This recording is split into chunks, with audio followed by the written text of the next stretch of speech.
the NBA. It season. was the Nuggets. Woo. Jokic, Ant-Man. Oh, let's pick this one up in the fourth quarter. T-Wolves trailing 106-102. Jokic, count it. Step back. That extends the lead to 6. Then after a timeout, look at this. Good. How about that? Ant-Man was on fire in this game. T-Wolves were down just 3. And then Ant-Man attacking the rack, Monica. This fourth quarter from the Wolves, this comeback, I literally went to go get ready for bed because they was down so big, and then they weren't. The jumper, Jamal Murray. Jamal Murray came up huge as well in this game. Nuggets were back up 4. And then a little talking to Ant-Man. I need to know what was said here. Doing what he does best. What it was is, you're not about to stop me, bro. And this shot, I'm literally on the floor in my robe like, okay, I need to go to sleep, but what's happening right now? That 3 with 1 second left sends it into overtime. So let's go into overtime now. And it is Anthony Edwards again from 3. T-Wolves take a 124-115 lead. Then 2 minutes left in OT. Jokic, he was 4 of 6 from beyond the arc. He had a monster game. They're up 126-124. Next possession. It is Jamal Murray to Jokic, the float game. We're tied up at 126, Monica, and then it is Murray. Murray had 35 in this one. Bro, I am like shouting all through my house at this point because what is happening right now? Less than 30 seconds. Edwards going down the lane, dunks it home, but look, swipes the ball out of Jokic's hand. He gets teed up for that. In fact, Edwards picks up his second technical of the game, so he gets ejected. The Nuggets hold on and win in overtime, 142-138. By the way, Jokic, 56 points, 16 rebounds, and 15 assists. Listen, he's the first player in NBA history with a 15-15-15 in any game, not just on Christmas Day. Also the first player to ever have multiple 55-point triple-doubles.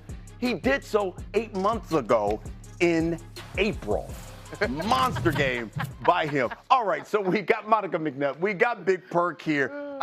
First of all, your reaction, what you saw out of the Joker. We don't appreciate him enough. Like, I mean, you're watching this game unfold. First of all, it was a great showing by the Wolves for the fourth quarter and the first 2 minutes of the overtime. And then the Joker gets activated. It just looks constantly too easy for him, right? I literally looked at my husband and I was like, man, this man don't even jump and he's killing these people. But he has such control over the game, both in terms of what he wants to do and the way that he shifts defenses. It's undeniable. Big Perk, your thoughts?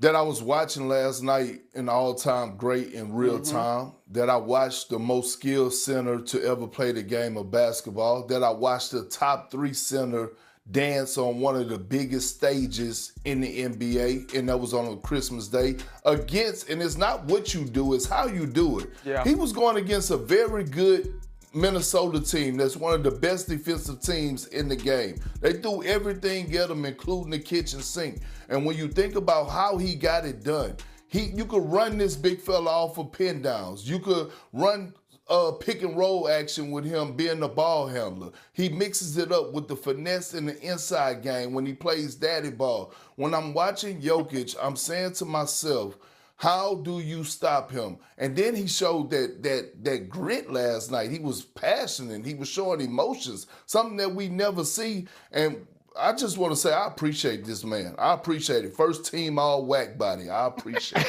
I love playing daddy ball. By the way, it's the first time in a while that not only Jokic but Jamal Murray are healthy. Can Jokic and Murray get back to the finals, you think?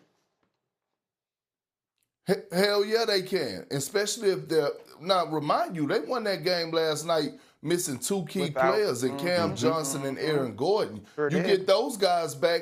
Absolutely, Jokic could get back to the NBA Finals in a tough Western Conference. I mean, excuse me, I 100% agree with Perk. And I think, too, I think through the day, our teammates on the games were talking about this. We're just a third of the way through the season. And so there are still teams that are going to continue to grow, continue to get better. And for this group, whose core has championship experience together, that puts them in a separate class. It was a great performance by those guys. Coming up, we're going to show you a Christmas Day. Now let's take it to LA for some Christmas Day history. The 5th meeting between KD and LeBron on the holiday, tied for the most all time, but they brought a new set of helpers for this matchup. Rockets already up 10 here in the first quarter. Little pick and roll action between KD and Alperen Şengün leads to a lob by Amen Thompson.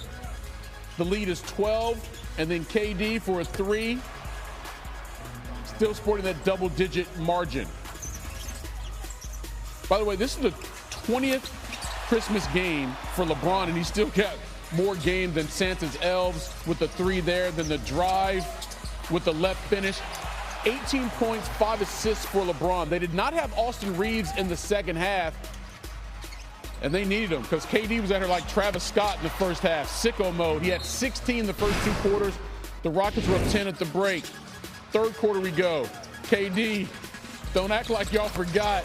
He had 25 points on 8 of 14 shooting. Rockets now up 21.